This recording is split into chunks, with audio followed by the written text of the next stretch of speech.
देखो पिछले वीडियो में हमने अग्नाशय ग्रंथि द्वारा स्रावित हार्मोन है उनके बारे में पढ़ा था। तो अल्फा कोशिका द्वारा ग्लूकागोन, बीटा कोशिका द्वारा इंसुलिन और डेल्टा एस गामा कोशिका द्वारा सोमेटोस्टेनिन हार्मोन स्रावित होता है। इस वीडियो के अंदर हम इंसुलिन हार्मोन के बारे में पढ़ेंगे। देखो इंसुलिन हार्मोन, ग्लूकागोन हार्मोन और सोमेटोस्टेनिन हार्मोन है वो अग्नाशय ग्रंथि द्वारा स्रावित होते हैं। तो पहला है इंसुलिन हार्मोन। इंसुलिन हार्मोन के द्वारा ग्लूकोज की मात्रा को शरीर में स्थिर बनाया जाता है। यानी इंसुलिन हार्मोन है, यह हार्मोन हमारे शरीर में ग्लूकोज की मात्रा को स्थिर बनाता है। यह ग्लूकागोन हार्मोन के विपरीत कार्य करता है, यानी ग्लूकागोन हार्मोन के विपरीत कार्य करता है इंसुलिन हार्मोन। तो इंसुलिन हार्मोन के द्वारा ग्लूकोज की मात्रा को शरीर में स्थिर बनाया जाता है, इंसुलिन हार्मोन का कार्य है। इंसुलिन हार्मोन के द्वारा ग्लूकोज की मात्रा को शरीर में स्थिर बनाया जाता है और यह ग्लूकागोन हार्मोन के विपरीत कार्य करता है। दूसरा जो हार्मोन है वो है ग्लूकागोन हार्मोन। ग्लूकागोन हार्मोन, यह हार्मोन ग्लूकोज की मात्रा को बढ़ाता है। इंसुलिन हार्मोन है, ये ग्लूकोज की मात्रा को स्थिर करता है और ग्लूकागोन हार्मोन है, ये ग्लूकोज की मात्रा को बढ़ाता है। तो यह इंसुलिन हार्मोन के विपरीत कार्य करता है। ग्लूकागोन हार्मोन इंसुलिन हार्मोन के विपरीत कार्य करता है, क्योंकि इंसुलिन हार्मोन ग्लूकोज की मात्रा को स्थिर करता है, कम करता है। अगर ग्लूकोज की मात्रा अधिक है तो उसको कम करने का काम करता है इंसुलिन हार्मोन, और ग्लूकागोन हार्मोन है, ये ग्लूकोज की मात्रा को बढ़ाने का कार्य करता है।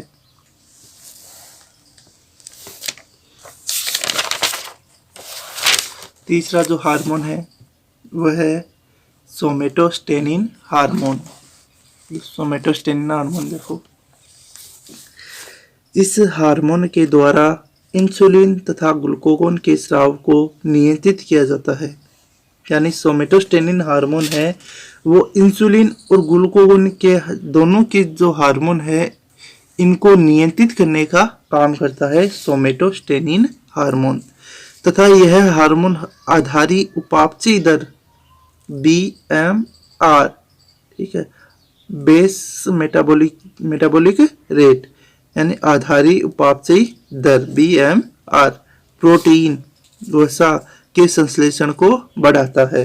यानी सोमेटोस्टेनिन हार्मोन है, इसके दो कार्य हो गए। पहला कार्य है इंसुलिन और ग्लूकागोन हार्मोन को नियंत्रित करना और दूसरा कार्य है उपापचयी दर, प्रोटीन वसा के संश्लेषण को बढ़ाना। तो ये तीन प्रकार के हार्मोन हो गए, इंसुलिन, ग्लूकागोन और सोमेटोस्टेनिन। इंसुलिन हार्मोन का कार्य है ग्लूकोज की मात्रा को स्थिर बनाना। ग्लूकागोन हार्मोन का कार्य है शरीर में ग्लूकोज की मात्रा को बढ़ाना। और सोमेटोस्टेनिन हार्मोन का कार्य है दोनों जो इंसुलिन और ग्लूकागोन हार्मोन है दोनों हार्मोनों के स्राव को नियंत्रित करना और आधारी उपापचयी दर, प्रोटीन और वसा के संश्लेषण में वृद्धि करना। अब है इंसुलिन हार्मोन के अल्पस्राव संबंधी रोग, कि अगर इंसुलिन हार्मोन शरीर के अंदर कम स्रावित होता है तो उनसे कौन कौन से रोग है वो शरीर में होते हैं। सबसे पहला रोग है मधुमेह रोग। मधुमेह रोग या डायबिटीज भी इसको बोला जाता है।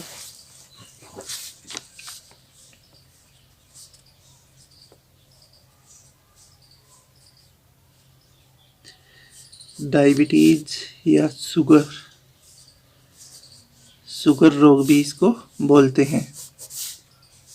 तो मधुमेह, डायबिटीज या शुगर रोग क्या होता है?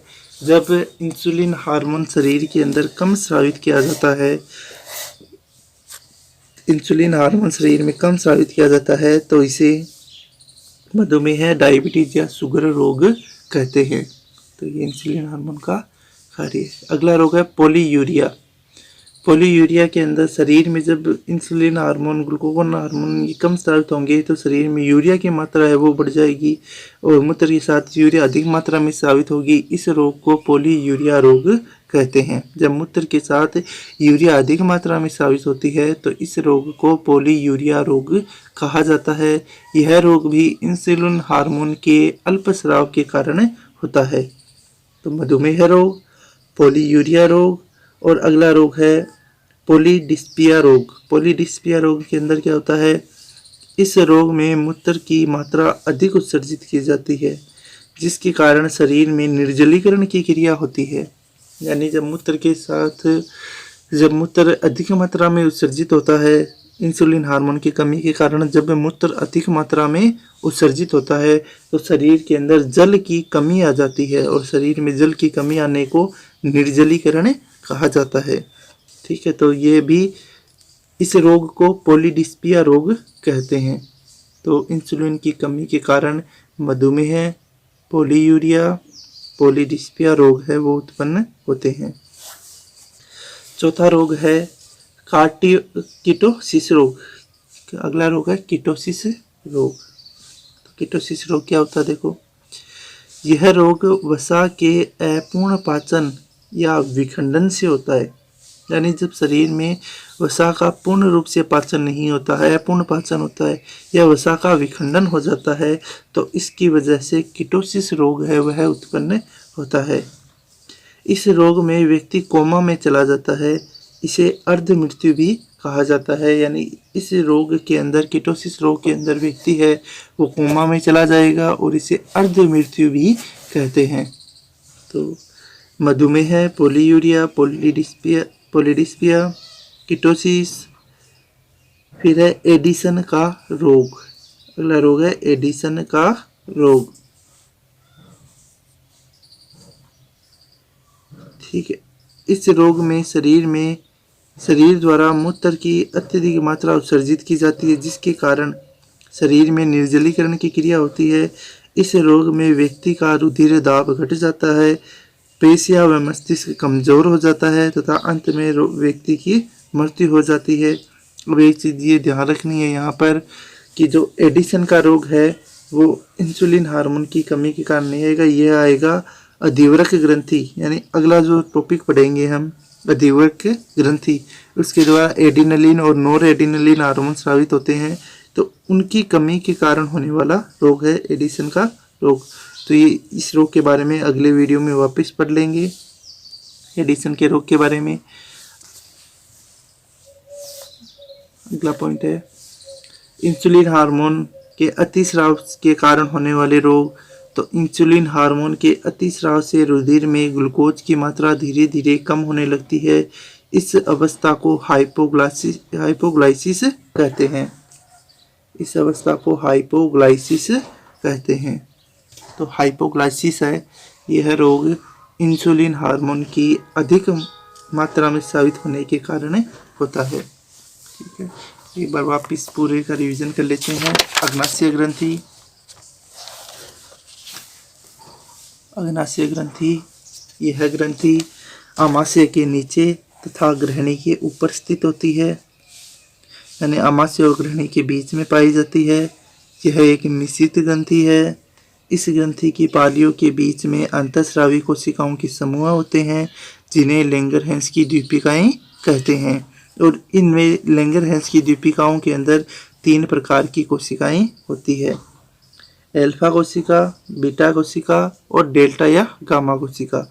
एल्फा कोशिका के द्वारा ग्लूकागोन हार्मोन स्रावित होता है और मध्यम आकार की कोशिका होती है जिसके द्वारा 15 से 30% भाग है वो लैंगरहैंस द्वीपिकाओं का बनता है। बीटा कोशिका, इसके द्वारा इंसुलिन हार्मोन स्रावित के होता है और ये बड़े आकार की कोशिका है। इसके द्वारा 7% भाग बनाया जाता है। गामा कोशिका, इससे सोमेटोस्टेनिन हार्मोन स्रावित होता है, छोटे आकार की कोशिका होती है और 10% भाग है वो इसके द्वारा बनाया जाता है। फिर इंसुलिन हार्मोन, इंसुलिन हार्मोन के द्वारा ग्लूकोज की मात्रा को शरीर में स्थिर बनाया जाता है, यानी इंसुलिन हार्मोन है ये शरीर में ग्लूकोज की मात्रा को स्थिर बनाने का काम करती है और यह ग्लूकागोन हार्मोन के विपरीत कार्य करता है। ग्लूकागोन हार्मोन, यह हार्मोन ग्लूकोज की मात्रा को बढ़ाता है। फिर सोमेटोस्टेनिन, इस हार्मोन के द्वारा इंसुलिन तथा ग्लूकागोन के स्राव को नियंत्रित किया जाता है। यह हार्मोन आधारी उपापचय दर यानी बीएमआर, प्रोटीन, वसा आदि के संश्लेषण को बढ़ाता है। फिर इंसुलिन हार्मोन के कम स्राव के कारण होने वाले रोग मधुमेह, डायबिटीज या शुगर, पोलीयूरिया, पॉलीडिस्पिया रोग के अंदर मूत्र की मात्रा अधिक विसर्जित होती है जिसके कारण शरीर में निर्जलीकरण की क्रिया होती है। कीटोसिस रोग में वसा के अपूर्ण पाचन के कारण होता है और व्यक्ति कोमा में चला जाता है। और अतिस्राव से होने वाला रोग, अतिस्राव से हाइपोग्लाइसिस रोग होता है, यानी इंसुलिन हार्मोन के अतिस्राव के कारण ग्लूकोज की मात्रा धीरे धीरे कम होने लगती है और इस अवस्था को हाइपोग्लाइसिस कहते हैं।